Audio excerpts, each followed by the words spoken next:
আমি 7 বছর ধরে কোথায় থাকি সেই তথ্য তাদের কাছে নেই। তো যাই হোক, তাদেরও চাকরি করতে হবে, তারা একটা নোটিশ দিয়েছে, নোটিশটা রিসিভ করেছি এবং পরবর্তীকালে আমি নোটিশ পড়িনি এখন, যেহেতু অনেকক্ষণ ধরে অপেক্ষা করছি, রিসিভ করে ছেড়ে দিয়েছি এবং তার যা উপযুক্ত ব্যবস্থা আমি আমার আইনজীবীর সাথে কথা বলবো এবং আমাকে যদি কোথাও কোনো সহযোগিতায় দরকার পড়ে তাকে আমি যাবো। হাইকোর্টে তো আপনি আগে রক্ষা কবচ নিয়েছেন, এটার জন্য কি আপনি আবার হাইকোর্টে মুভ করবেন যদি দরকার হয়? আমি নোটিশটা পড়িনি এখন, আমি পড়ি, আমি খালি রিসিভ, আপনারা দেখলেন আমি রিসিভ করে আপনাদের সাথে কথা বলতে এসেছি। আইনি সহায়তা নেবেন? নিশ্চিতভাবে আমার আইনি সহায়তা নেওয়ার অধিকার আছে এবং আমি আমার আইনজীবীর সাথে কথা বলবো, তারা যে পরামর্শ দেবে। এবং আমার তো লোকানোর কিছু নেই। আমি বিগত দিনেও যখন আমাকে ইডি, সিবিআই, এমনকি দিল্লিতেও ডেকেছে, আমি সবসময় তদন্তে সহযোগিতা করেছি, কোঅপারেট করেছি।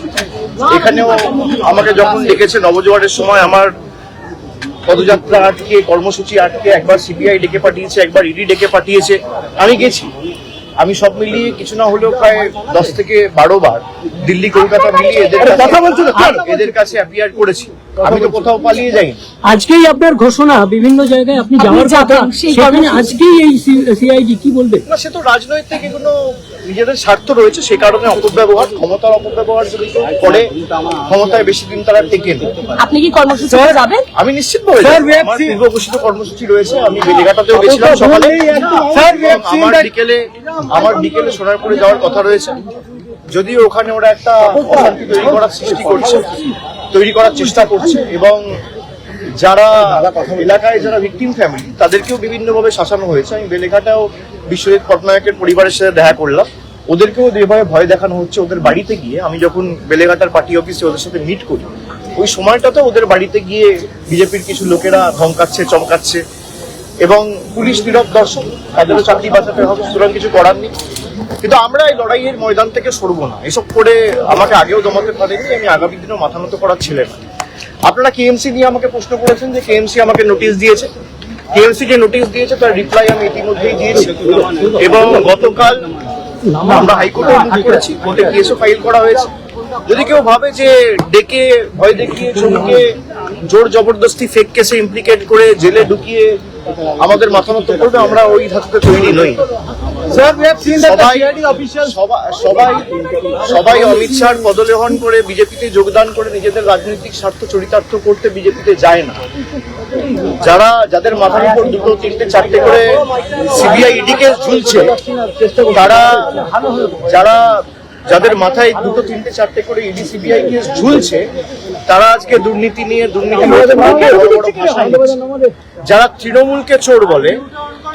বাংলায় স্বাধীনতার পর প্রফুল্ল সেন, প্রফুল্ল ঘোষ, অজয় মুখোপাধ্যায়, সিদ্ধার্থ শঙ্কর রায়, পরবর্তীকালে সিপিএম জমানায় জ্যোতি বসু, বুদ্ধ ভট্টাচার্য, পরিবর্তনের পালাবদলের পর মমতা ব্যানার্জি সহ কোন মুখ্যমন্ত্রীকে দোকান কাটার মতো টিভির ক্যামেরার সামনে হাত বার করে টাকা নিতে দেখা যায়।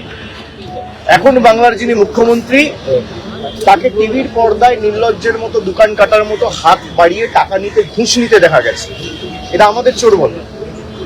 মানুষ বোকা নয়, যারা লুটপাট করে ক্ষমতায় এসছে, যেভাবে রাষ্ট্রশক্তিকে ব্যবহার করে অনৈতিকভাবে ক্ষমতায় এসছে, এর বিচার মানুষ আগামী দিন করবে, এই বিশ্বাস আমার জনগণের উপর এবং গণতন্ত্রের উপর আছে। তখন তো উনি তৃণমূলে ছিলেন, এটা উনি দাবি করেন যে তখন উনি তৃণমূলে ছিলেন যখন এই টাকা নিতে দেখা ছিলেন। তৃণমূলকে নিতে বলেছে, তারা যখন তৃণমূলে ছিলেন তখন এই কথাটা বললেন না কেন? তৃণমূল কি তাকে টাকা নিতে বলেছে? তাহলে তুমি পার্টি অফিসে বসে নিতে, তা তো নেননি। যখন তাকে ইডি, সিবিআই ডেকেছিল 2018 উনি যখন নারদ কাণ্ডের তদন্ত চলছিল, তখন তো তিনি বলেননি। বলছেন তো sir CID officials came in your house sir, क्या बात हुआ सर उनसे? सर हिंदी में उनको एक नोटिस देना था, वो नोटिस मुझे खुद रिसीव करना था, इसलिए वेट कर रहे थे। वो दूसरा जगह गलती से चले गए थे, उनको पता नहीं है मैं कहाँ रहता हूँ। तो मैंने आप लोगों के द्वारा ये बोला कि किसी को अगर नोटिस देना है तो मैं यहाँ हूँ, वो आ जाए और नोटिस दे। सर क्या कहेंगे जो নোটিস করিনি, আপনাদের সামনে পুরোটাই ক্যামেরায় রেকর্ডেড। আমি নোটিসটা নিয়েছি, একটা রিসিভিং কপি সই করে ওদের দিয়েছি, একটা কপি আমার কাছে রাখা রয়েছে। আমি না পড়ে আপনাদের সাথে কথা বলছি। আমি পড়িনি, আমাকে যদি ডাকা থাকে আমি আমার যে লয়ার রয়েছে বা আমার যে আইনজীবী রয়েছে তার সাথে কথা বলে আগামী পদক্ষেপ ঠিক করব। আমি বিগত দিনেও আমাকে যখন ইডিসিবিআই ডেকেছিল আমি তো কোথাও পালিয়ে যাই, আমি তো ঘাট বাঁচাতে অন্য রাজনৈতিক দলের সাথে যাইনি। দিল্লির কাছে মাথা নত করার আগে আমাদের মৃত্যু ভালো। আমার বিরুদ্ধে এফআইআর হয়েছে কেন? আমি অমিত শাহর বিরুদ্ধে কথা বলেছি। অমিত শাহ যখন বলছে যে উল্টা করকে রাখা দেগা, তখন থানা এফআইআর নেয় না। যখন গর্ত করে ফুটে দেবো তখন কোনো ব্যবস্থা নেওয়া যাবে না, তখন সব চুপ। যখন বিজেপির বিধায়করা বলে চামড়া গুটিয়ে দেবো, অমুক করে দেবো, তাই করে দেবো, রোগড়ে দেবো, অমুক করবো, তাই করবো, তখন কোনো ব্যবস্থা হয় না। আপনি থানায় যান, এফআইআর নেবে না। सर आपके खिलाफ আমার থেকে শুনুন, কেএমসি একটা নোটিশ দিয়েছে যে আপনার বাড়িতে ডিভিয়েশন আছে, এবং আমাকে যে নোটিশটা দিয়েছিল ওখানে লেখা রয়েছে enclosed, please find the brief with regard to the deviation and other details. কিন্তু কোন রকম কোনো ব্রিফ বা কোনো ডিটেইলস আমাকে জমা দেওয়া হয়নি। আনন্দবাজার একটু নামাবো, পুরো ক্যামেরা কেটে এবং গেল। যখন তারা নোটিশটা সার্ভ করতে এসেছিল আমার কাছে পুরো সিসিটিভি ফুটেজ রয়েছে যে তারা কোনো ডিভিয়েশন বা ব্রিফ ছাড়া নোটিশটা লাগিয়ে চলে গেছে। আমি তার রিপ্লাই দিয়েছি এবং আইনত আমি টেক আপ করে গতকাল হাইকোর্টে মামলা ফাইল করেছি। মামলা বিচারাধীন, কোর্টে বিচার। सर आपके खिलाफ एफआईआर भी किया गया है अमित शाह के ऊपर बोलने के लिए। जो करना है करे, जो करना है करे। अगर बीजेपी को लगता है भाई, पहले आप ये पहले समझ लो कि पहले ईडीसीबीआई थे, अब बंगाल पुलिस और कोलकाता पुलिस आ गया, साथ में केएमसी आ गया। अरे दादा ना, पहले 2-3 इन्वेस्टिगेटिंग एजेंसीज थे, अभी 5 है। उनको लगता है कि भाई 5-6 एजेंसीज को लगाऊंगा और इसको कैसे भी भाई गुमराह करके सर झुकवाऊंगा। मैं वैसा आदमी नहीं हूँ। आप गला भी काट देंगे, आप कुछ भी कर दो, आपको 10 बार सोचना पड़ेगा, आपको 7 बार जन्म लेना पड़ेगा मुझे झुकाने के लिए। मैं हम लोग तो गद्दार नहीं अरे है। दादा ना, আরে ক্ষমতা থাকলে গ্রেফতার করে নিয়ে যান।